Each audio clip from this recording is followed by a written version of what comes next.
Hi, everyone, and thanks for joining me for Gardening at Home Lesson 2. Today, we're going to plant our seeds together. During this presentation, pause the recording if you need to take time to plant your seeds. And if you have any questions, my email address is at the end of the presentation. I would love to hear from you. Thanks again for joining me. Gardening at Home Lesson 2, Planting Seeds, from Cornell Cooperative Extension of St. Lawrence County and 4-H. Planting seeds. Let's quickly review what we learned last time. Seeds have three basic parts. What are they? Embryo or baby plant, stored food, and the seed coat. What do seeds need to grow? Water, warmth, and air. To plant our seeds together, you will need a few things: your seeds, a container, potting soil, specifically seed sprouting mix, and a tray to place your containers in. Let's get our seeds planted. The first thing you need to do is make sure you have an adult's permission to place your seeds in the spot you think will work. If you have permission, bring all of your supplies to that spot. I'm using an egg carton inside a large plastic tray.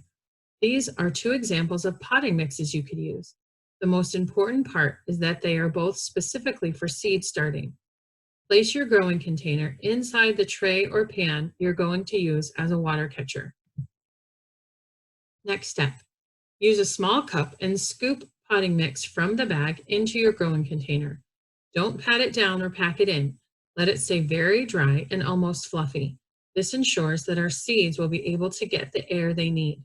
Smooth the potting mix out so that it is fairly level across the surface of your growing container. It doesn't have to be perfect.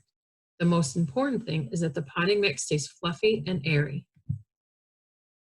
We will plant the spinach seeds first.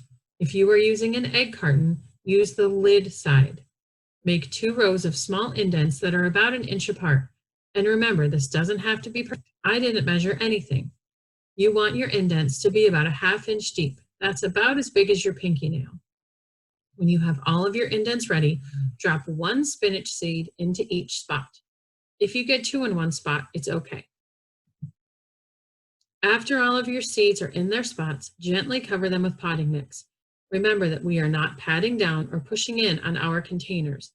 We want the potting mix to stay fluffy and airy. Now let's use the same method for planting our green bean seeds. They are much larger seeds, so they need to be planted a little deeper. Make a spot that is about as deep as your pinky all the way to your first knuckle. I used the egg side of my egg carton and planted 1 seed in each spot where an egg would go. When you have a seed in each spot, cover them gently with potting mix. You're almost done.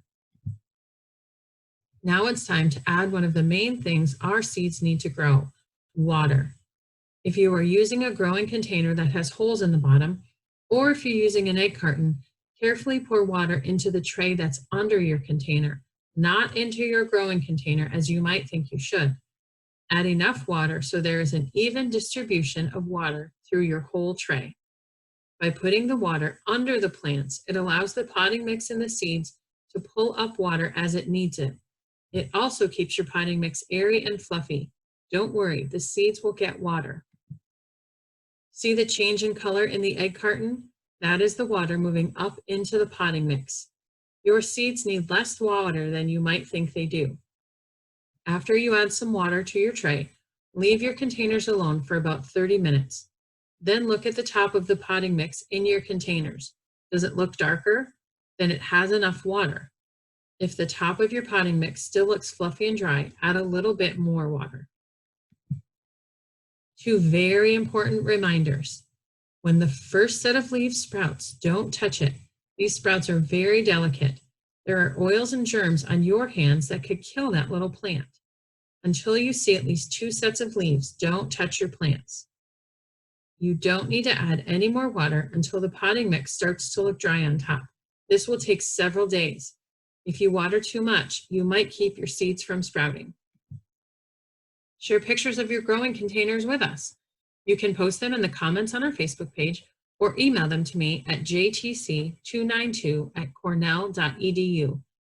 As your seeds sprout, you will see them reaching towards the light. For a fun experiment, Turn your sprouts so they are facing away from the light each morning. By the end of the day, you will notice that the sprouts have turned back towards the light. Next week, we will learn about transplanting and how to care for our plants as they grow. If you have any questions, please email me and I will get back to you as soon as I can.